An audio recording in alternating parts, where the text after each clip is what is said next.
Así que les pido que abran en Salmo 119. Salmo 119. Estamos casi llegando a la mitad del Salmo. Estamos en el versículo 73. Nuestro sermón tiene que ver con Dios nuestro Creador. Tus manos me hicieron y me formaron. Vamos a leer desde el versículo 73 hasta el versículo 80. Bueno me es haber sido humillado, tus manos me hicieron y me formaron, hazme entender y aprenderé tus mandamientos. Los que te temen me verán y se alegrarán porque en tu palabra he esperado. Conozco, oh Jehová, que tus juicios son justos y que conforme a tu fidelidad me afligiste. Sea ahora tu misericordia para consolarme, conforme a lo que has dicho a tu siervo. Vengan a mí tus misericordias para que viva, porque tu ley es mi delicia. Sean avergonzados los soberbios, porque sin causa me han calumniado. Pero yo meditaré en tus mandamientos. Vuélvanse a mí los que te temen y conocen tus testimonios. Sea mi corazón íntegro en tus estatutos, para que no sea yo avergonzado. Oramos otra vez. Ante tu palabra estamos, Señor, para que tú nos hables a través de la exposición. Queremos rogarte que abras nuestros ojos, como el mismo salmista lo dice, abre mis ojos y miraré las maravillas de tu ley.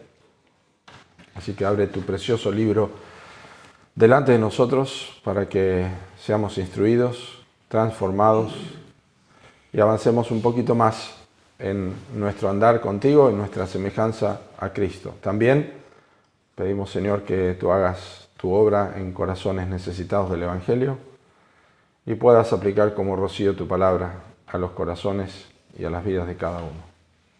Bendice a los hermanos que están en otros lados reuniéndose y te agradecemos, Señor, porque tenemos la libertad de abrir tu palabra y escucharte. En el nombre del Señor Jesucristo. Amén. Amén. Tus manos me hicieron y me formaron. Precioso salmo. Si están disfrutando de la lectura, si van avanzando en la semana, creo que el Señor les bendice también como lo hace con mi vida a medida que avanzo y medito en estos textos. Hablaba con alguien esta semana y mencionaba que, claro, cuando uno lee los versículos y ve que habla tanto de la Escritura y de la palabra, tenemos la tendencia a enfocarnos directamente en eso para nuestros temas y en la enseñanza, pero en realidad lo que hacen los textos, los versículos del Salmo 119 cuando menciona la palabra, siempre es el apoyo a una verdad que dice en la primera parte del versículo. Es decir, los temas están marcados en cada octava por el primer versículo, hay un desarrollo de alguna forma en los próximos versículos, en los 7 versículos que siguen del primer texto. Y cada uno de estos textos que menciona la Escritura refuerza la verdad de lo que está compartiendo. Entonces, claro está que versículos 1 y 2 del Salmo 119 funcionan. A mí me gusta usar la idea de un paraguas, una sombrilla donde se mantiene todo lo demás. Bienaventurados los perfectos de camino, los que andan en la ley de Jehová. Esta es la idea que coincide con el Salmo 1. Es el primer salmo y que trata sobre este tema también. Pero entonces, para no perdernos el bosque por los árboles, nosotros necesitamos siempre recordar algunas de estas cosas. Pero allí nos entramos en una nueva puerta del Salmo 119, en este versículo 73, tus manos me hicieron y me formaron, hazme entender y aprenderé tus mandamientos. Y vamos a ver que parece que en esta sección, en estos 8 versículos, parece que el salmista va a expresar o está considerando cómo la experiencia personal, la experiencia de él en esta oportunidad, afecta a otras personas, para bien o para mal. Y hay algunas consideraciones que vamos a ver allí que espero que puedan ayudarnos y ubicarnos si hay algo en nuestras vidas que necesita corregir o que necesita ser alimentado más para que podamos ser de bendición para otros. Cada vez más se vuelve un estándar y hay muchos creyentes que lo dicen, que el tipo de vida que nosotros vivimos, nuestra vida cristiana, no tiene que ser la medida o a la luz de cómo afecta a otras personas, que cada uno tiene que vivir su vida cristiana, que cada uno tiene que vivir delante de Dios y no importa lo que otros piensan. Pero no parece ser eso lo que el Nuevo Testamento enseña. La Biblia enseña claramente que nosotros debemos ser imitadores de Cristo, que nuestras vidas son luz y nuestras vidas son un testimonio del Evangelio. Y a la misma vez, ser ejemplo a otros contiene más indicaciones en la Escritura y de cómo es una influencia más de lo que nosotros podemos recordar. Hay más textos en la Escritura de lo que estamos dispuestos a creer que nos enseñan que nuestro ejemplo, nuestras vidas pueden afectar a otros o para bien o para mal. Así que esta octava que nosotros leímos recién nos presenta algunas situaciones o circunstancias que nos permiten examinar nuestras vidas. Y el salmista, probablemente David, lo hace a la luz de su comprensión de quién es Él delante de Dios. Entonces podemos aprender que Dios nos creó y nos dejó su palabra para conocerlo, para darlo a conocer y para que vivamos en santidad. Eso es lo que vamos a ver en 3 sencillas secciones o títulos para nuestra dirección, nuestra guía. Dios nos creó para que nosotros lo pudiéramos conocer, versículo 73. Tus manos me hicieron y me formaron, hazme entender y aprenderé tus mandamientos. Dios quiere que lo conozcamos como creador y Dios quiere que lo conozcamos como maestro. Tú eres mi creador, tus manos me hicieron y me formaron, hazme entender y aprenderé tus mandamientos. Dios es creador y Dios es maestro también. Dios nos enseña a nosotros. Nosotros somos barro, somos polvo. La Biblia enseña esto de muchas maneras. Génesis capítulo 1, formó al hombre del polvo de la tierra. Polvo eres y al polvo volverás, dice Génesis capítulo 3. Job capítulo 10, versículo 9, también dice que el hombre es como barro. También lo dice en capítulo 36, luego lo vamos a leer. Isaías 64, 8, nosotros somos barro, tú eres nuestro Padre, tú eres nuestro Dios. Jeremías capítulo 18 usa la idea del barro y del alfarero para hablar de lo que es el hombre y lo que es la nación de Israel delante de Dios. Y Pablo dice en 2 Corintios capítulo 4, versículo 7, que nosotros tenemos el tesoro del Evangelio en vasos de barro, representando lo que somos nosotros delante de Dios. Somos barro, pero somos creación de Dios. Creo que el barro es la imagen de la formación o de la esculpir algo en el barro o formar una jarra o hacer lo que hace el alfarero. Es una muy buena figura de lo que Dios hace con nosotros. Y creo que el mejor ejemplo es Jeremías capítulo 18, cómo Dios forma nuestras vidas. Y parece ser que es lo que controla el resto de las declaraciones de este salmo, los versículos 74 hasta el final. Un reconocimiento de lo que somos nosotros delante de Dios es fundamental para nuestra vida. No olvidarlo. ¿Cómo delineamos nosotros la forma en que vivimos? Surge de cómo nosotros reconocemos lo que somos delante de Dios. El Salmo 100, versículo 3 dice, reconoced que Jehová es Dios, Él nos hizo y no nosotros a nosotros mismos, pueblo suyo somos y ovejas de su prado. De hecho, cuando predicamos el Evangelio a otros, una de las cosas que les enseñamos es Dios, hombre, Cristo y respuesta. Y les enseñamos que cuando el hombre tiene que responder a Dios porque es su creador, y porque es su creador también es soberano y va a tener que dar cuenta delante de Dios. Dios es creador, Dios nos conoce, Dios sabe lo que pensamos. Fue el reconocimiento inmediato de David en el Salmo 139, que es uno de los salmos más conocidos sobre la omnisciencia, el todo conocer de Dios, la omnipotencia, el todo poder de Dios y la omnipresencia, la presencia de Dios en todos lados. Es el Salmo 139, versículo 14. David dice, te alabaré porque formidables, maravillosas son tus obras, estoy maravillado y mi alma lo sabe muy bien. No fue encubierto de ti mi cuerpo, bien que en oculto fui formado y entretejido en lo más profundo de la tierra. Mi embrión vieron tus ojos y en tu libro estaban escritas todas aquellas cosas que fueron luego formadas sin faltar una de ellas. Fue el reconocimiento inmediato de David cuando supo que Dios sabía y conocía su sentarse, su levantarse, que Dios nadie podía ocultarse en las tinieblas delante de Dios, lo mismo eran las tinieblas que la luz. Y David reconoció que Dios le conocía desde el vientre de su madre. Y luego, o antes, en orden de Salmos, en el Salmo 138, en el versículo 8, dice: Jehová cumplirá su propósito en mí, tu misericordia, Jehová, es para siempre, no desampares la obra de tus manos. Es decir, la relación que hay entre la comprensión de la obra de Dios en nuestras vidas y el cumplimiento de sus propósitos es directamente proporcional a nuestra comprensión de que Dios es nuestro creador. Dios sabe lo mejor para nuestras vidas, Dios entiende lo que es mejor para nosotros, Él es creador y sus propósitos se van a cumplir. Nos conoce desde que nos ha formado en el vientre de nuestra madre. Antes que nosotros naciéramos estábamos en el pensamiento de Dios. Y esta idea de que Dios es creador y hacedor puede controlar o puede ayudarnos en nuestra vida y cómo nosotros vivimos y el ejemplo que damos.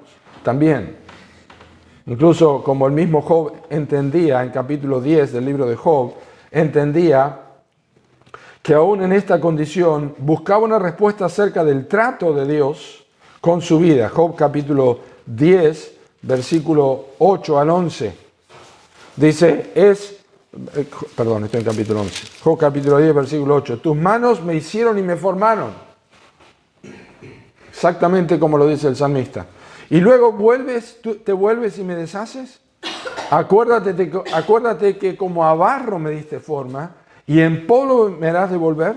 No me vaciaste como leche y como queso me cuajaste. Me vestiste de piel y carne y me tejiste con huesos y nervios. Uno piensa si David no había leído el libro de Job o si estaba escrito, no lo sabemos. Quizá alguna en historia de la Biblia podemos saber, algún teólogo, algún estudiante profundo que nos diga si ya tenían acceso, pero es muy similar. Pero lo que sí sabemos es que más allá de si tuviera acceso o no, es una dirección del Espíritu Santo, tanto a Job como a David, que es el reconocimiento de que hemos sido formados por Dios. De Él es nuestro creador. Él conoce nuestras vidas. Él es nuestro hacedor. Y una vez que esto se entiende, como Job lo entendió, aunque estaba en sufrimiento, como David lo entendió, como lo entiende aquí el salmista también, una vez que esto se entiende, ya no hay nada que se sospeche de que en la vida es una cuestión del azar, es una cuestión de la suerte, es una cuestión de que se dan las cosas y así salió. ¿Para qué estoy acá?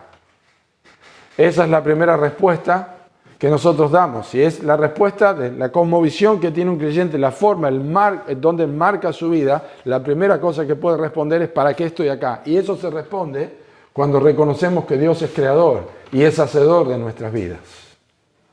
Esta es una pregunta necesaria para responder para cualquier creyente. ¿Para qué estoy acá? Lo derivo directamente hasta el principio, que es Dios es mi creador y mi hacedor. Yo tengo que saber para qué estoy acá y la única forma de saberlo es recordando que Dios me ha creado, que Él es mi hacedor y de qué forma la Biblia me orienta para que yo pueda vivir a la altura de esta realidad. El plan de Dios para la vida de cada uno de sus hijos es sublime. Dios no creó ningún ser humano sin un propósito. Y los creyentes que sabemos que una vez que somos nuevas criaturas, entramos en el proyecto de Dios de que somos creados en Cristo Jesús para buenas obras, tienen aún mayor peso en sus vidas el considerar que Dios es nuestro hacedor y nuestro creador y la manera que vivimos. Y esta es la razón por la que nosotros deberíamos orar la segunda parte del versículo 73. Hazme entender y aprenderé tus mandamientos. Porque si bien somos creados por Dios y somos criaturas de Dios, la Biblia enseña que no hay justo ni aun uno, no hay quien entienda, no hay quien busque a Dios. Nos hemos descarriado como ovejas desde el vientre de nuestra madre, que Dios está observando. Te conocí desde el vientre, nos conocen formados, pero aún allí, dice la Escritura, nosotros en maldad he sido formados, en pecado me concibió mi madre, se descarriaron los impíos desde la matriz, es lo que Pablo usa en Romanos capítulo 3. Eso es lo que hace el pecado, y por esa razón, aunque nosotros podemos medir nuestras vidas en relación a Dios como nuestro creador y nuestro hacedor, tenemos que recordar que el pecado que traemos a esta vida distorsiona, confunde y suplanta cosas que nosotros necesitamos hacer. Es decir, puedo entender y leer en la Biblia que Dios es mi creador y es mi hacedor, pero de allí a poner en práctica estas cosas, necesito la guía, la enseñanza de la palabra de Dios, que Dios me haga entender para que aprenda sus mandamientos, para que pueda conectar nuevamente que Dios es mi creador y que es soberano. Y esto lo hace el Evangelio, por supuesto. Pero es así, porque el pecado engaña. Es decir, la primera pregunta de un creyente cuando se convierte es como el apóstol Pablo la hizo. Señor, ¿qué quieres que yo haga? Y esa pregunta debe gobernar la vida del creyente. Toda su vida. Señor, ¿qué quieres que yo haga? Lo hizo con el apóstol Pablo. Es una pregunta obvia que cada uno de los hijos de Dios deberían hacerse a diario. Y por supuesto buscar la respuesta en las Escrituras. Cada vez que leemos la palabra de Dios con constancia, con diligencia, cada día, y nosotros oramos a Dios por nuestras necesidades, es de esperar que Dios en su gracia va a ayudarnos y nos va a enseñar a través de la Escritura. A veces no en forma directa, pero en forma indirecta, pero necesitamos la palabra de Dios para poder responder esta pregunta. Nos hacemos la pregunta, Señor, ¿qué quieres que yo haga? Y buscamos la respuesta en las Escrituras, especialmente en las cosas poco usuales que nos acontecen, buscamos la respuesta en las Escrituras. Así que queremos entender y queremos aprender, son los que no conocen a Dios, recuerden, los que profesando ser sabios se hacen necios, así que los creyentes no somos de esa manera. Los creyentes profesamos y confesamos creer en Dios, y por tanto nosotros no vivimos en necedad, sino que vivimos buscando saber y ser entendidos de cuál sea la voluntad de Dios para nuestras vidas. No solamente entendemos que somos creación de Dios, por supuesto, sino que somos posesión de Dios. Fuimos comprados por precio por la sangre de Cristo, dice el Nuevo Testamento. Él nos compró con su sangre, la iglesia a la cual Él ganó por su propia sangre, dice Pablo a los ancianos de Éfeso ahí en Mileto, en Hechos 20. Solo aprendemos si es Dios quien nos hace entender. Recuerden eso, solamente Dios puede hacernos entender su palabra. Cosas que ojo no vio ni oído yo son las que Dios ha preparado para los que le aman. No son nuestras ideas, no son nuestros preconceptos, es la palabra de Dios y Dios nos enseña porque Él es mi hacedor y Él es quien me ha creado a mí. Entonces Dios nos creó para que lo conozcamos como nuestro creador y como nuestro maestro. Y en segundo lugar, Dios nos creó para darlo a conocer a otros. Versículo 74 hasta el versículo 79 es la sección más larga. Y aquí tenemos algunas divisiones que he marcado para que nos ayuden. Dios nos creó para darlo a conocer a otros. En primer lugar, trayendo alegría en los demás. Trayendo alegría en los demás. Fíjense, dice, los que te temen me verán y se alegrarán, porque en tu palabra he esperado. Miren la vida de un hombre o una mujer que reconoce a Dios como su hacedor y su creador, que está siendo enseñado por Dios. El resultado de esto es que es observado por los demás y hay personas que se alegran de ver el testimonio de este hombre. Todo el Salmo mantiene una rima hebrea, por lo que tiene sentido lo que dice este texto. Los que te temen me verán y se alegrarán porque en tu palabra he esperado. Pero uno podría leerlo al revés y observar el hecho de que ser enseñado y aprender de Dios implica que sea esperado en su palabra. Es decir, yo he esperado en su palabra porque yo he aprendido de Dios. Yo aprendo de Dios, Dios es mi maestro y yo puedo esperar en su palabra. Esperar en la palabra de Dios es confiar en la palabra de Dios. Es creer en la palabra de Dios. Es estar seguros que lo que Dios ha dicho es lo que nosotros necesitamos. Eso es esperar en su palabra. No estamos abajo de una parada de colectivo esperando, no es la idea, sino de confiar en lo que Dios ha dicho y que va a tener su efecto en nuestras vidas. Pero dice el texto, los que te temen me verán y se alegrarán porque en tu palabra he esperado. Hay un dicho muy común, que yo lo uso muy a menudo, y es este, que el agua busca su propio nivel. El agua busca su propio nivel. No todos los que ven el testimonio de alguien que está aguardando y esperando la palabra de Dios se alegran. Algunos se molestan cuando uno está esperando en la palabra de Dios. Cuando tiene un texto para esto, cuando tiene un texto para esto, cuando responde con otro texto a otra situación, cuando responde con la palabra de Dios, cuando su vida refleja que solo la palabra de Dios le gobierna. No todas las personas se alegran de esto. Algunos quieren ser más pragmáticos, es decir, lo que sea más fácil, lo que sea más común, lo que sea más general. Pero los que temen al Señor se alegran. Los que temen al Señor se alegran. Para el resto puede ser controversial, pero las personas que aman al Señor se alegran de ver a otros cristianos cuyas vidas están dirigidas por la palabra de Dios, que toman decisiones con las Escrituras, que cuando están charlando dicen: estoy orando al Señor y estoy leyendo la Escritura para que Dios trate en esta necesidad que tengo. Estoy esperando en el Señor. Y hay creyentes que se animan. El punto para mí importante aquí es que este hombre está siendo observado. Está siendo observado. Los que te temen me verán y se alegrarán. Claro, es una expresión poética, pero creo que hacemos justicia al texto cuando decimos que este hombre está siendo observado. Ser sostenidos por el Señor en nuestras vidas es precioso, pero ser de apoyo para otras personas es una bendición doble. Poder apoyar a otros con la vida que vivimos. Sabemos que Dios hace la obra, el que comenzó en vosotros la buena obra la perfeccionará el día de Jesucristo. Pero todos nosotros en algún momento hemos recibido un mensaje o una charla de alguien que nos dice: ¿sabes cómo me animó esto que me compartiste? ¿O sabes cómo me animó ver esto en tu vida? Es precioso eso.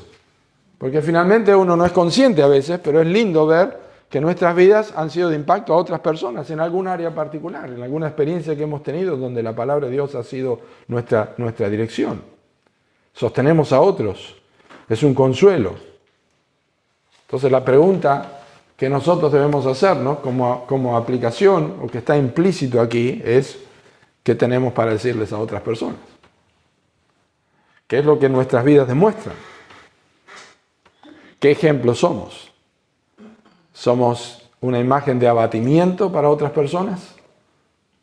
¿Somos una imagen de queja para otras personas? ¿Somos una imagen de molestia? ¿Somos una imagen de victoria, de gozo? ¿Somos una imagen de temor? ¿Somos una imagen de disconformidad? ¿Qué ven en nuestras vidas? Porque somos observados. Somos observados. Recuerden, el apóstol Pablo, cuando les escribió a los Corintios en su segunda carta, ellos no la estaban pasando nada bien, el apóstol Pablo y sus compañeros, y él dijo: bendito sea el Dios y Padre de nuestro Señor Jesucristo, Padre de misericordias y Dios de toda consolación, el cual nos consuela en todas nuestras tribulaciones, para que podamos también nosotros consolar a los que están en cualquier tribulación por medio de la consolación con que nosotros somos consolados por Dios. Me encanta eso. Dios consuela a otros a través de la consolación con que yo soy consolado por Dios. Es decir, las personas están observando cómo yo, en una situación de desconsuelo, soy consolado por Dios, respondo a la palabra de Dios, me están observando y ellos son consolados también. Es la idea. Los que te temen me verán y se alegrarán. Y es precioso ver en otros creyentes la confirmación sobre la soberanía de Dios.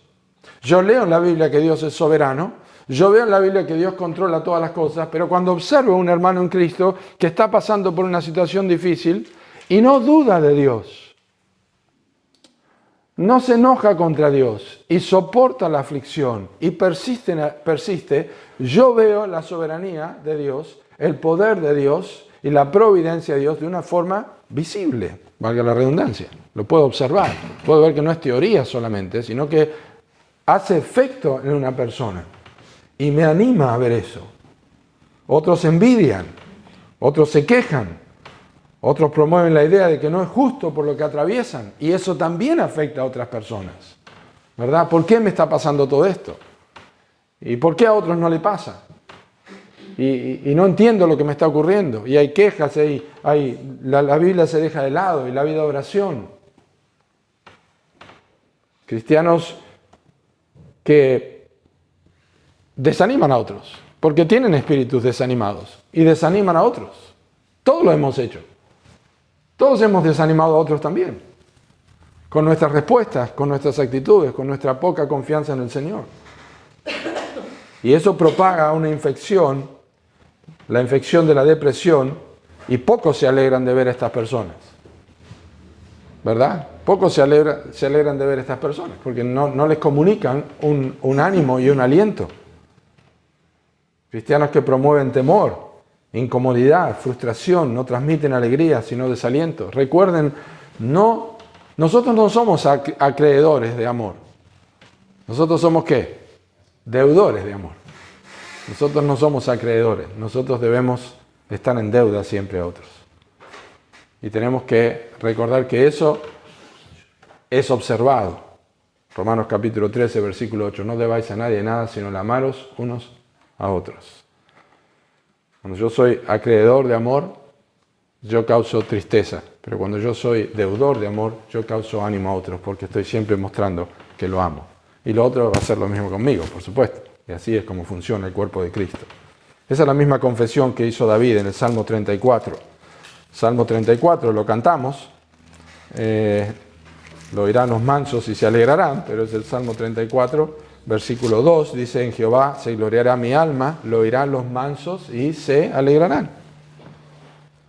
Engrandeced a Jehová conmigo y exaltemos aún a su nombre. Busqué a Jehová y él me oyó y me libró de todos mis temores. Los que miraron a él fueron alumbrados y sus rostros no fueron avergonzados.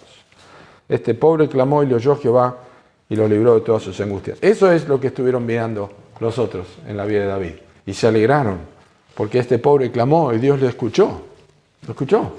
Los que te temen me verán y se alegrarán. En el Salmo 66, versículo 16, dice así: venid, oíd todos los que teméis a Dios y contaré lo que ha hecho por mi alma. ¿Qué tenés para contar? Tenés que decirle a otro: mirá, vení, te quiero contar lo que Dios ha hecho. Y el otro se anima: wow, yo también quiero. Pasame ese texto que leíste, pasame ese versículo. Qué hermoso, voy a orar por vos. No sabía que estabas pasando esto.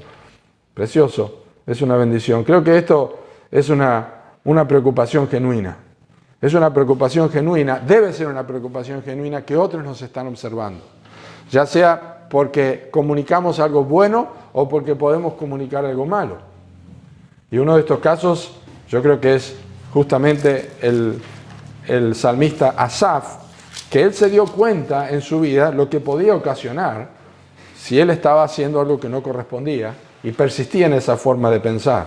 Tuvo un momento de consideración de sí mismo antes de que su corazón fuera cambiado. En el Salmo 73 dice que él entró en el santuario de Dios y se dio cuenta que era una locura lo que estaba haciendo, observando a los ricos, cómo crecían y que paseaban con su lengua toda la tierra, unos orgullosos, y él estaba sufriendo allí y dijo: ¿para qué limpié mis manos en inocencia? Entonces, en un momento, en el Salmo 73, Asaf dijo esto: si dijera yo, hablaré como ellos, he aquí a la generación de tus hijos engañaría. Cuando pensé para saber esto, dijo él, fue duro trabajo para mí, hasta que entrando en el santuario de Dios comprendí el fin de ello. O sea, en un momento Asaf recapacitó y pensó: pues yo iba a hacer esto, yo iba a vivir como ellos, porque ya no me importa más nada. Y de repente recapacité. Cuando pensé para saber esto, fue un duro trabajo para mí. Yo engañaría a la generación de tus hijos. Yo sería un tropiezo para otras personas, porque la gente me está observando. Es más, yo estoy dirigiendo el coro. Eso es lo que hacía Asaf. ¿Qué va a pensar? ¿Qué va a pensar la gente? Pero no solamente qué va a pensar la gente, cómo va a vivir la gente delante de Dios después que vean que yo estoy claudicando y que yo estoy resbalando. Me están observando. Y eso nos debe motivar a nosotros. Nos están viendo, nos están observando, debemos ser ejemplo. En pocas palabras, la fuente que provoca alegría en otros tiene que ver con cómo el individuo es observado y está esperando, confiando en la palabra de Dios. Los que te temen me verán y se alegrarán porque en tu palabra he confiado. Muy sencillo es. Dios es mi hacedor, es mi creador. Yo quiero conocerlo como mi Señor y mi creador, pero también quiero darlo a conocer. Y quiero darlo a conocer a Él, trayendo alegría a otros. No siendo tristeza para otros, no siendo tropiezo para otros, sino trayendo alegría para otros. Pero en segundo lugar, podemos darlo a conocer testificando sobre su fidelidad. Dice el versículo 75, conozco, Jehová, que tus juicios son justos y que conforme a tu fidelidad me afligiste. Acá hay algo que es directamente, está relacionado con el primer versículo, que Dios es mi hacedor. Dice en el libro de Deuteronomio, déjenme leerles este texto, Deuteronomio capítulo 32 y el versículo 4, dice así: Él es la roca cuya obra es perfecta, porque todos sus caminos son rectitud, Dios de verdad, sin ninguna iniquidad en él, es justo y recto. No hay duda alguna que esta es una de las cosas más observadas de un hombre que ve a Dios como su hacedor. ¿Cuál? La manera en que recibe la corrección. La manera en que nosotros recibimos la corrección indica o señala cómo nosotros entendemos a Dios como nuestro hacedor. Job también lo dijo. Job capítulo 34, versículo 23. No carga pues al hombre más de lo justo para que vaya con Dios a juicio. Dios es creador. Dios ha hecho todas las cosas. Dios conoce mi vida. Dios conoce mi sentarme. Dios conoce mi levantarme. Así que cuando pasa un momento de aflicción, yo tengo entendimiento, conozco por experiencia que los juicios de Dios son justos y que la aflicción que tengo es conforme a la fidelidad de Dios. Eso es precioso. Pues si mi aflicción fuera menor a lo que yo necesito, no sería conforme a la fidelidad de Dios. La fidelidad de Dios es el termómetro que me permite a mí soportar cualquier tipo de circunstancia de aflicción que tengo, porque sé que lo que me esté pasando a mí, que puede ser peor que lo que otro a nuestros ojos le está pasando, sin embargo, está conforme a la fidelidad de Dios. Dios es fiel conmigo en permitir lo que está pasando en mi vida, lo que está enseñándome a mi vida. No importa lo misteriosa, no importa lo dura, larga y variada que pueda ser la aflicción, la persona que tiene a Dios como su creador y que sabe que Dios es fiel, no tiene duda de los propósitos de Dios. No tiene duda de lo que Dios está haciendo. Y la certeza de este hombre se halla en estricto acuerdo con que esto es lo mejor que le puede pasar en su vida, que eso es más difícil de reconocer. Esto es lo mejor que me puede pasar en mi vida. Nosotros lo sabemos después, ¿no? Muchas veces nosotros lo sabemos como el salmista dijo: bueno me es haber sido humillado para que aprenda tus estatutos. Muchas de nuestras aflicciones después dan fruto apacible de justicia a los que han sido ejercitados. Pero nosotros necesitamos tener una buena teología, que cuando no tenemos que esperar al final.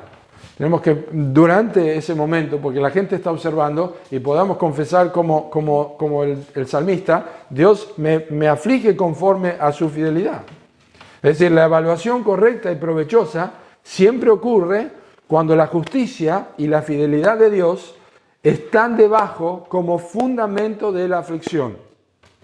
Lo repito, la evaluación correcta y provechosa siempre ocurre, siempre estoy evaluando correctamente, cuando la justicia y la fidelidad de Dios están debajo como fundamento de la aflicción. Es decir, la aflicción que me está ocurriendo, no hay debajo un Dios que se está riendo, un Dios que está dormido, sino que es la justicia y la fidelidad de Dios, están allí. Estoy atravesando por esto, pero yo sé que debajo de esto está la fidelidad de Dios.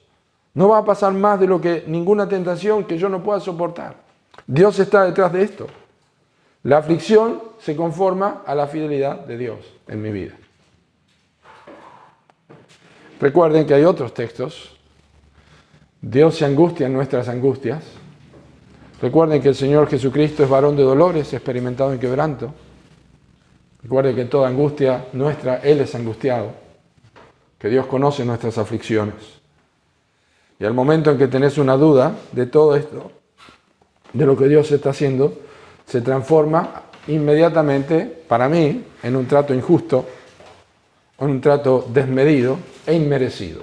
El momento que yo no veo que Dios es fiel, yo empiezo a pensar que no merezco lo que me está pasando. Lo que no entendemos es que si Dios hiciera lo que es justo con nosotros, estaríamos directamente en el infierno. Esa es la realidad. tenemos que entender que nosotros estamos recibiendo todo de gracia y que las aflicciones no son nada comparado a lo que realmente merecemos. Es una conclusión errónea pensar que nosotros padecemos algo que es injusto, de parte de un Dios justo y que es fiel en lo que hace con nuestras vidas. Entonces el creyente observado, que trae alegría a los que lo están observando, tienen como una nota particular este elemento del conocimiento, comprensión y la explicación razonable sobre los tratos de Dios en su vida, los cuales se levantan como lecciones que otros buscan imitar. Son lecciones que aprendemos y que otros quieren imitar. Antes de que Job fuera restaurado a su condición, él dijo las palabras que nosotros cantamos. Conozco que todo lo puedes. Job 42, al final, antes de ser sanado, ¿recuerdan lo que él dijo?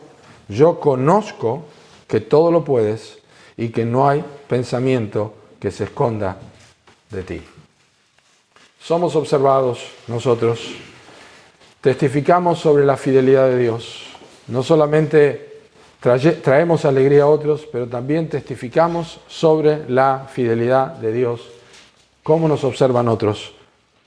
Conozco, Jehová, que tus juicios son justos y que conforme a tu fidelidad me afligiste. Nos creó para darlo a conocer a otros. Traemos alegría, testificamos de su fidelidad y observen en versículo 76, también mostramos o damos a conocer a Dios cuando confiamos solo en Él para recibir ayuda. Dice, sea ahora tu misericordia para consolarme conforme a lo que has dicho a tu siervo. Este es otro asunto que es un ejemplo, es ejemplificador, es motivador.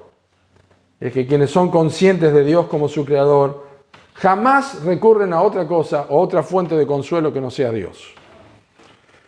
Que no sea el mismo Señor que los está afligiendo. Es decir, toman las palabras de Job, en su momento de aflicción, toman las palabras de Job y dicen así, aunque Él me matare, en Él esperaré. Y aunque Dios haya permitido en su vida que el horno de aflicción se caliente 7 veces, pueden decir, yo confío en que Dios lo va a hacer. Y si no, no voy a servir a otro Dios. No voy a tener otra actitud, como hicieron los amigos de Daniel. Siguen confiando en que Dios está haciendo lo mejor para nuestras vidas. Aunque el horno se caliente 7 veces, Nabucodonosor, aunque esté pasando esto, yo sé que si tengo que ir al horno es porque eso es lo mejor para mi vida. Es lo mejor para mi vida. Yo confío solo en la ayuda de Dios. No vamos a confiar en tu ayuda. Dios nos puede librar y si no lo hace es lo mejor que nos puede ocurrir. No voy a buscar otro recurso. Y eso es un ejemplo cuando los creyentes viven confiando en Dios.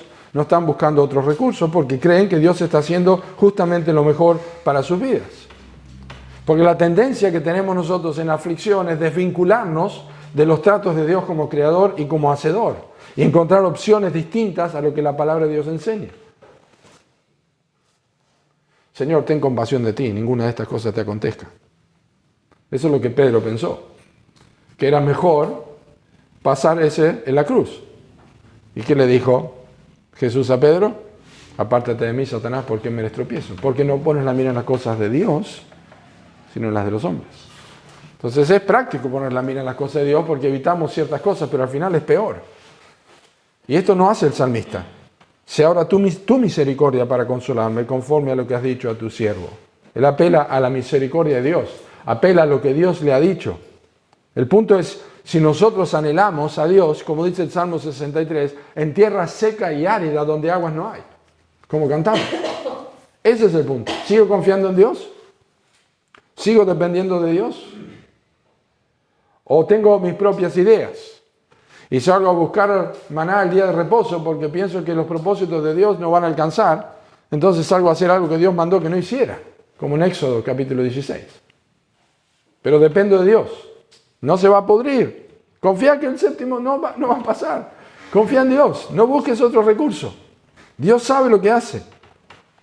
Estos son creyentes que confían en Dios, confían en sus propósitos, no buscan otros recursos. Son como los discípulos del camino de Maús, ¿no? Que iban en camino a Maús y de repente dice que el Señor hizo como que iba más lejos y ellos le dijeron, quédate con nosotros.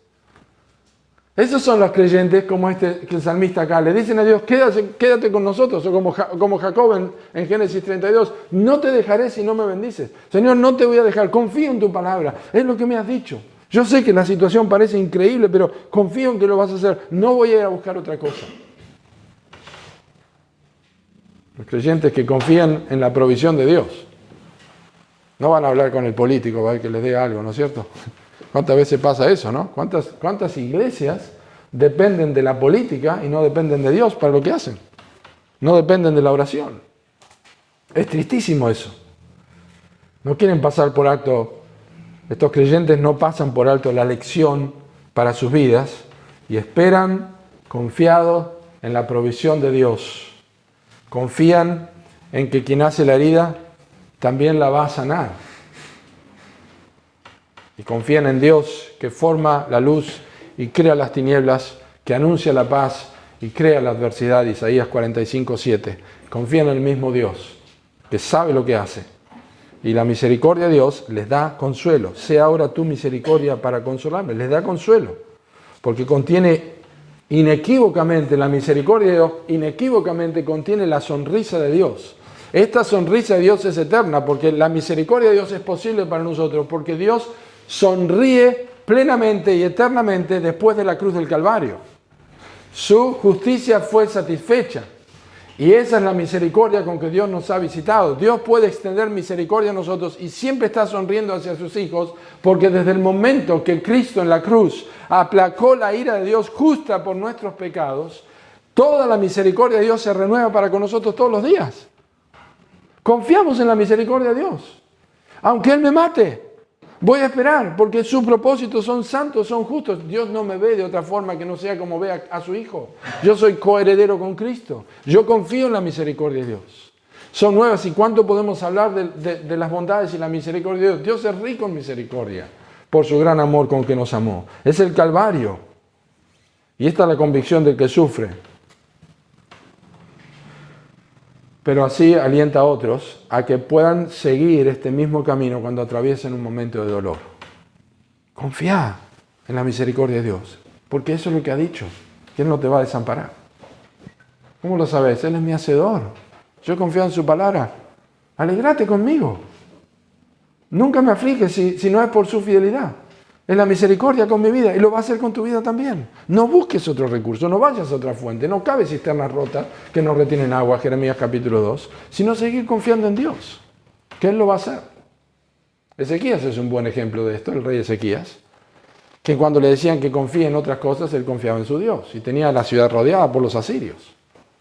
Rodeada, más de 185.000 personas estaban allí afuera prontos y él le dijo a los soldados y al pueblo, ustedes no le respondan nada. Con ellos está el brazo de carne, pero nosotros está Dios para librar nuestras batallas, para ayudarnos. Y Dios respondió. El ángel de Jehová salió y mató 185.000 asirios y se volvió el rey avergonzado a su tierra y murió en el mismo templo del Dios que creía que le había dado victoria. Pero Ezequías, con su poca fuerza, confió en Dios, no buscó otro recurso. Y eso es observado por otros. Cuando persistimos en la palabra de Dios, cuando confiamos en la palabra de Dios. Claro, aquí hay una condición un poco subjetiva, por así decirlo, porque dice el texto, sea ahora tu misericordia para consolarme, conforme a lo que has dicho a tu siervo. Porque ese conforme a lo que has dicho a tu siervo, presupone que nosotros recordamos algo. Es decir, lo hemos visto muchas veces esto. Lo he mencionado la última vez en el último sermón. Si nuestro compás es muy chico, el círculo que hacemos sobre el conocimiento bíblico va a ser muy chico. Pero si nuestro compás se agranda, el círculo que hacemos sobre el conocimiento bíblico es más grande y lo que has dicho a tus siervos tiene un montón de más textos, tenemos una concordancia en la cabeza que el Espíritu Santo puede usar en el momento de aflicción para que nosotros, en el momento de consuelo, la misericordia de Dios extienda para nosotros su mano con un texto de la Biblia que hemos escuchado de parte de Dios y que responde a mi necesidad, sea económica, sea física, sea emocional, sea sentimental, sea lo que sea de tribulación, Dios me sostiene con ese texto de la Escritura. Puede ser Salmo 23, puede estar en 2 de Corintios, puede estar en el libro Romanos, puede estar en el libro de Salmos, puede estar en el libro de Habacuc, puede estar en Génesis 1, pero vos tenés que extender la posibilidad de los dichos de Dios en tu vida. Tienes que andar en la ley de Jehová. Tienes que guardar la palabra de Dios en el corazón, para que en el momento que necesites consuelo, el Espíritu Santo traiga a la memoria aquello que te va a consolar. La misericordia de Dios está asociada a su consuelo. Lo leímos en 2 Corintios capítulo 1 recién. Dios, Padre de misericordias y Dios de toda consolación. La consolación y la misericordia de Dios van de la mano. Y tiene que hacer estos textos de la Escritura que nos animan, son el fundamento de nuestra petición. ¿Qué clase de ejemplo sos a otros en la aflicción? ¿Qué es lo que otros ven en tu vida en la aflicción?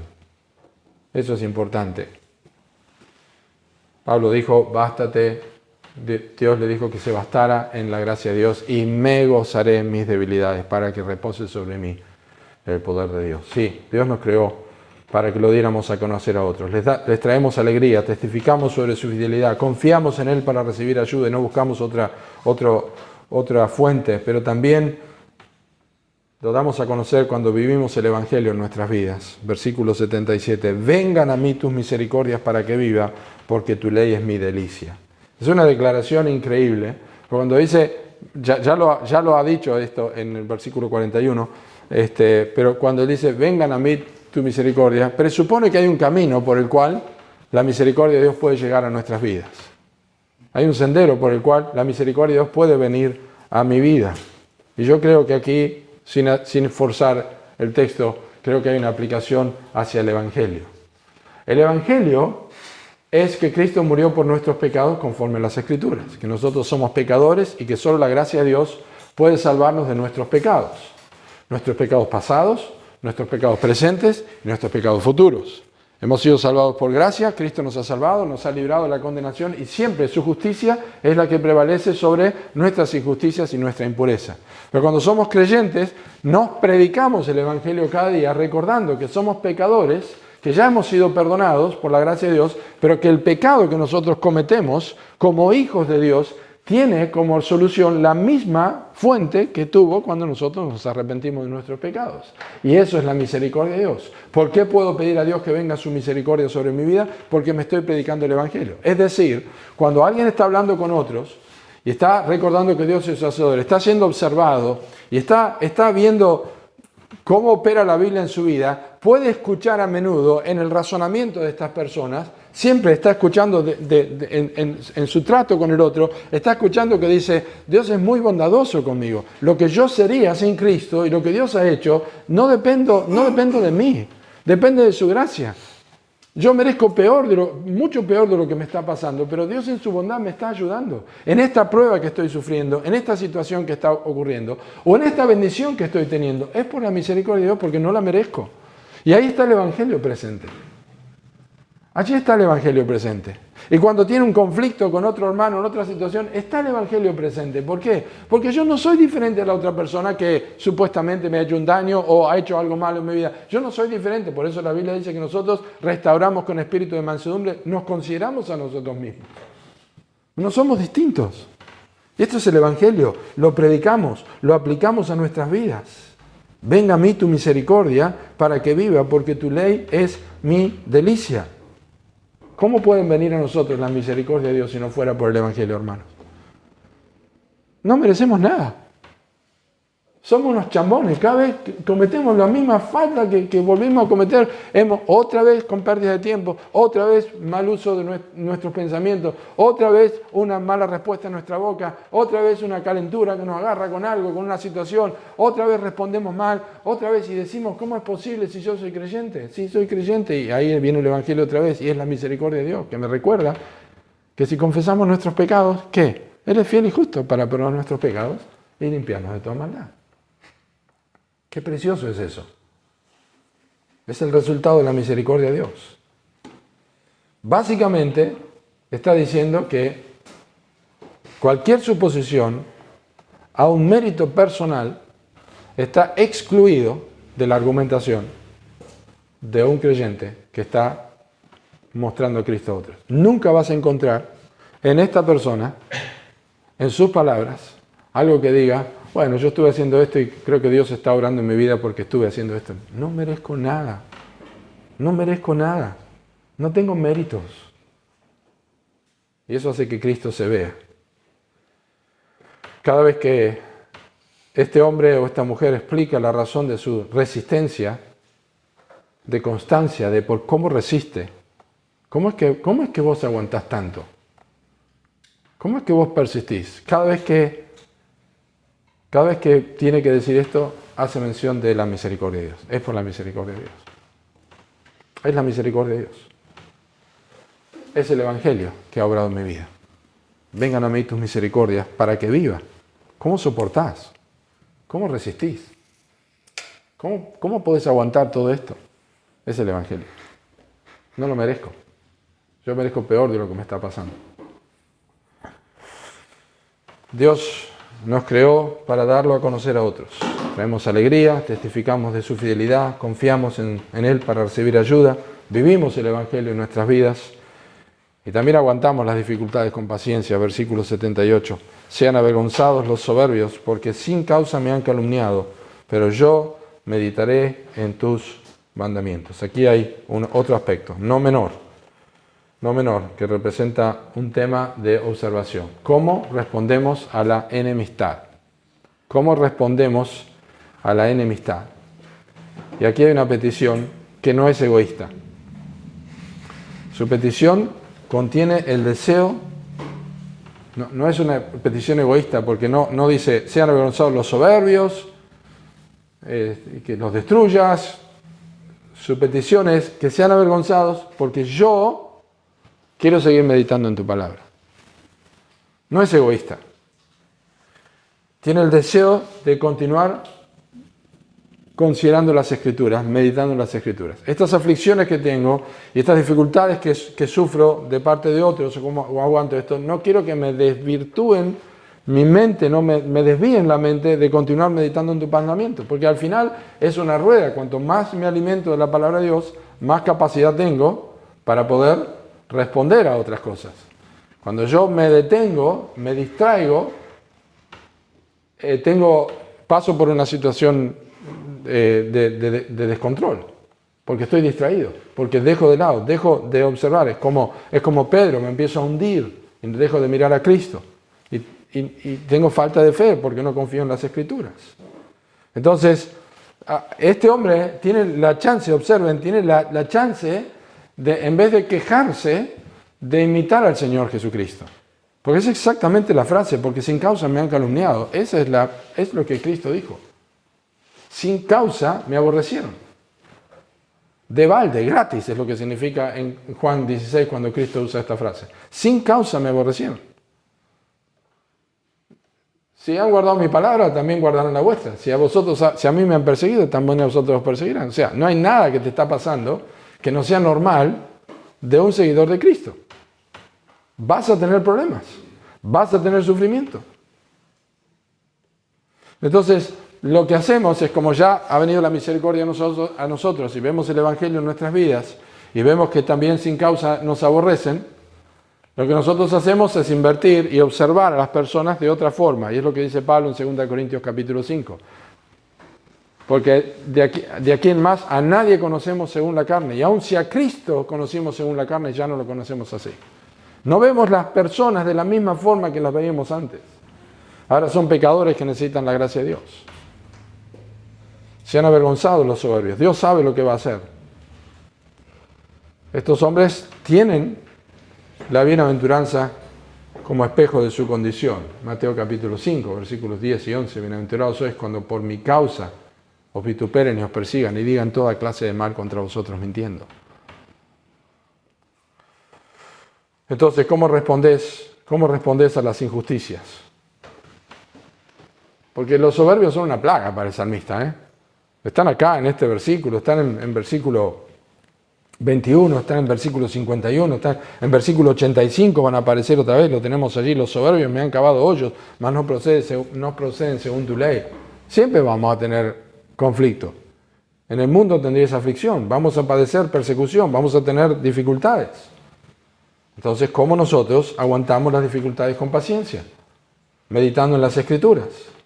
Entonces, mi punto a destacar es saber qué es lo que te controla.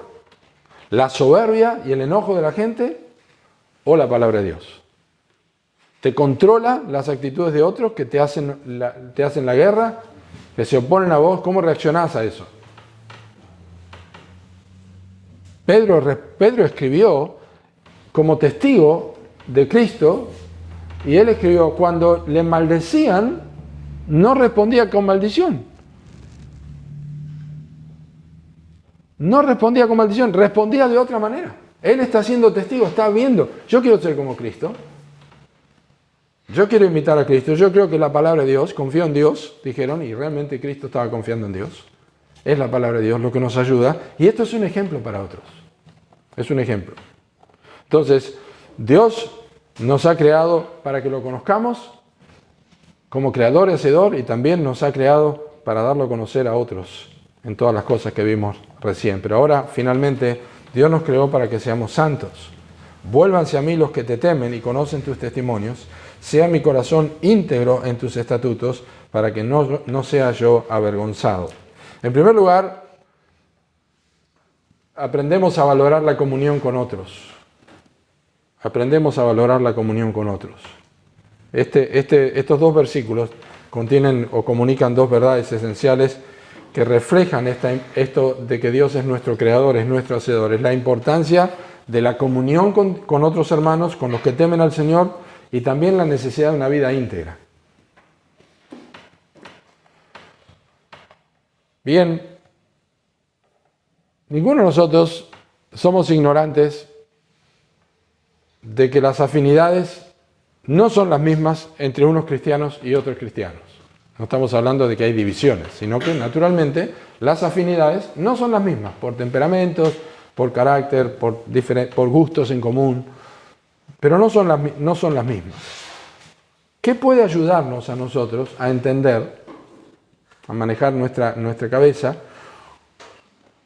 cuando una buena comunión tiene la capacidad de edificar y generar el deseo de una relación más profunda? ¿Qué puede ayudarnos a entender cuándo una relación puede ser más profunda y que puede crecer entre otros cristianos? Dos cosas están aquí, en este versículo.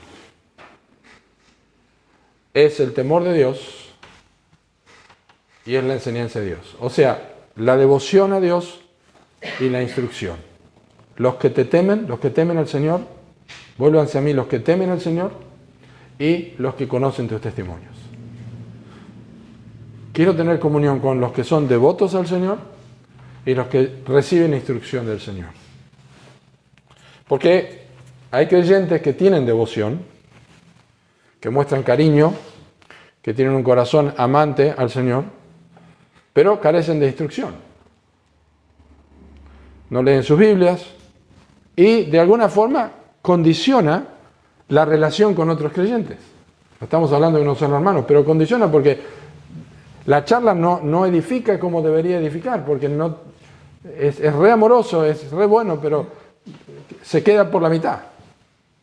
Por otro lado, hay creyentes que tienen instrucción, que conocen la Escritura, que tienen teología, que tienen una medida más grande que el promedio de creyentes en cuanto a teología y conocimiento bíblico, pero carecen de corazón, carecen de cariño, no tienen afecto y no ponen en práctica lo que profesan creer. Y esto también limita la relación. El salmista ejemplifica a quienes busca. Él busca creyentes cuyo temor de Dios y conocimiento de Dios van de la mano. Eso es. No quiere meros devotos, ni tampoco quiere icebergs intelectuales. Quiere personas que aman a Dios, pero que son instruidos en la Escritura. Conocen sus testimonios y temen a Dios. Importante. Amar a Dios y aprender de Dios son dos cosas que van de la mano. Y esto es parte del proceso de Dios para que seamos santos. La comunión y el rostro como hierro con hierro se aguza, así el hombre aguza el rostro de su compañero. Y tienen comunión. Son varones muy amados. Son preciosos. Tienen comunión, disfrutan. Anhelan verlo como Pablo a Timoteo. Me acuerdo de ti, de tus lágrimas, y me lleno de gozo. Tengo deseo de Pablo de ver a los creyentes de Roma y tener comunión con ellos. Y compartir algún don con ellos, no don espiritual, sino una dádiva, un beneficio de parte de Dios a sus vidas. Y finalmente, no solamente esto hace que nosotros entendamos que fuimos creados para ser santos, sino también vivir una vida de integridad, versículo 80.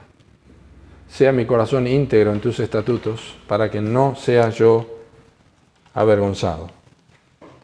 Y sabemos que si no existe integridad en nuestras vidas a los ojos de Dios, nuestra piedad es, como dice Oseas, es como rocío de la mañana que se desvanece. Dijo el puritano Richard Baxter, si no me equivoco, dijo lo que un hombre, o Thomas Manton, lo que un hombre es a solas en la presencia de Dios es eso y ninguna otra cosa. Cuánta verdad. Eso que sos y que te ves cuando estás solo frente a la palabra de Dios en oración, eso es lo que sos. Y eso es lo que yo soy. David lo dijo en el Salmo 102, andaré en integridad en medio de mi casa. Solo la sinceridad y la verdad soportan en el día malo. Sea mi corazón íntegro en tus estatutos para que no sea yo avergonzado. Porque, hermanos, no hay peor vergüenza que la que provoca una falta de integridad religiosa. Que escribamos con la mano y borremos con el codo, como decimos. La apariencia de piedad termina por avergonzar a las personas. Demas me ha desamparado, amando este mundo. Vivir en una hipocresía de santidad no solamente es vergonzoso, sino que es desagradable, muy desagradable a los ojos de Dios, porque no hay hipocresía peor que la hipocresía religiosa. Por eso Cristo contendió tanto con los fariseos y escribas de su tiempo. Pero la integridad, para ir terminando, la integridad tiene que ser educada. La integridad tiene que ser educada. Y una de las claves para que la integridad sea educada, sea mi corazón íntegro en tus estatutos, son enseñanzas, es recordar nuestra relación con Dios como Creador y como Maestro. Y el Salmo 139 nos lo recuerda una vez más. Mi embrión vieron tus ojos. Necesitamos ser educados. La vergüenza que debe pesar es aquella que se produce como resultado de lo que Dios ve equivocado en nuestras vidas. No la vergüenza del mundo. La vergüenza del mundo no cuenta. Lo que debe avergonzarnos es lo que Dios ve en nuestras vidas, no lo que otros ven en nosotros. Porque Cristo dijo que el que se avergonzare de sus palabras, también Dios, Él se avergonzaría. Cristo es nuestro testigo principal. Lo que Él ve, lo que Él observa con nosotros es lo más importante.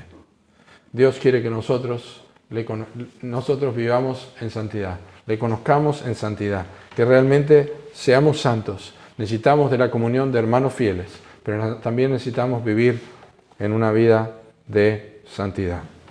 ¿Qué tipo de imagen estás reflejando como creyente?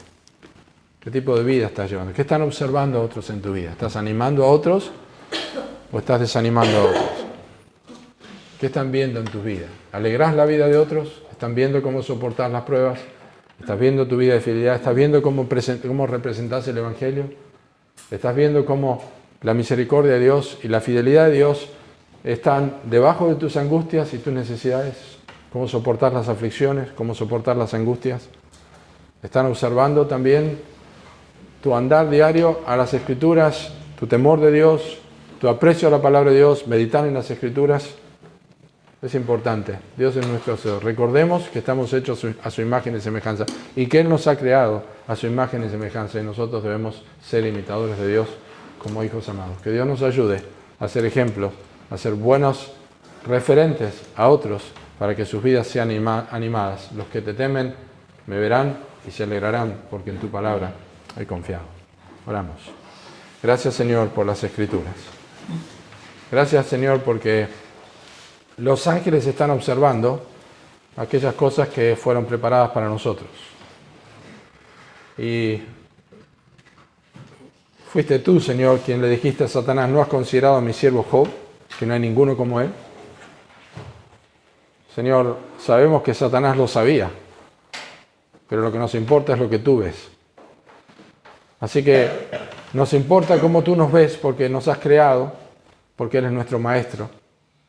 Y queremos, Señor, que nuestras vidas reflejen a Cristo, que podamos animar a otros con nuestra vida, alegrar el corazón de otros con nuestras vidas, reforzar el Evangelio a través de nuestras dificultades que atravesamos, los ejemplos que damos, que nuestras consolaciones sean el medio por el cual otros son consolados. Ayúdanos, Señor. Como siempre decimos, no somos un museo de santos, somos un hospital de pecadores. Y nos necesitamos mutuamente para fortalecernos, para sostenernos. Somos la multiforme sabiduría de Dios. El multicolorido de la gracia de Dios está presente en la iglesia, en todo el mundo, pero también en pequeñas embajadas, por así decirlo, como es la iglesia de Villa Regina. Señor, ayúdanos a vivir de esta forma y danos de tu gracia para recordar que todo lo que hagas tiene que ver con tu misericordia. Señor, te ruego por aquellos que creen que sus vidas o ven que sus vidas no son ejemplares. Y quizás la razón de esto es porque no tienen a Cristo como Salvador. No tienen a quién seguir. Te pido, Señor, que hoy recuerden que hay un camino abierto para la misericordia de Dios. Es el camino nuevo y vivo que nos abrió Cristo a través de su cuerpo, por medio de su sangre. Y que puedan recibir esta misericordia de parte tuya para ser perdonados de sus pecados. Te agradecemos porque el Evangelio es poderoso, porque el Evangelio está activo, porque el Evangelio todavía obra en las vidas de los que no te conocen. Señor, que esta semana podamos poner en práctica algo de lo que hemos aprendido, aquello que has planeado para nosotros en forma individual, lo podamos vivir, porque tú nos estás observando. En el nombre de Cristo Jesús. Amén.